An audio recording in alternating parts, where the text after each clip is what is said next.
Comme annoncé, la 59e Assemblée Générale Ordinaire, AGO, de la Fédération Ivoirienne de Football, FIF, s'est tenue samedi dernier à Abidjan. C'était une occasion pour le comité de normalisation et les dirigeants de clubs de football de Côte d'Ivoire de plancher sur les rapports de l'exercice 2019 à 2020. Cette AGO menée sur 8 heures d'horloge, s'est déroulée dans une ambiance familiale nourrie de vérité.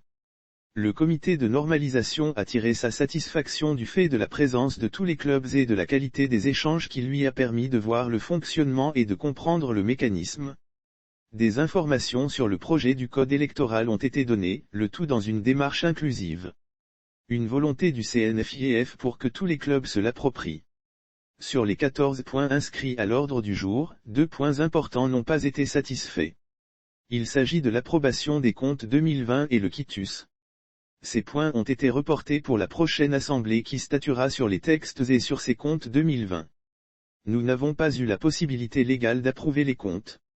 Il y a un certain nombre de réserves importantes émises par le commissaire aux comptes qui nécessitent des décisions de l'argent pour qu'à la faveur de cette normalisation nous puissions savoir ce que vaut cette fédération, a indiqué la présidente du comité de normalisation lors du point de presse à la fin de cette AGO. Concernant la saison, les choses ne devraient pas commencer comme annoncé. Le championnat va reprendre avant la fin de l'année, mais probablement pas le 2 octobre comme prévu. Précisément pour la Ligue 1, nous sommes en négociation de contrat avec Canal+ pour la retransmission des matchs. Mais pour permettre au club de jouer le maximum de matchs, il faut que la saison commence avant le mois de décembre 2021.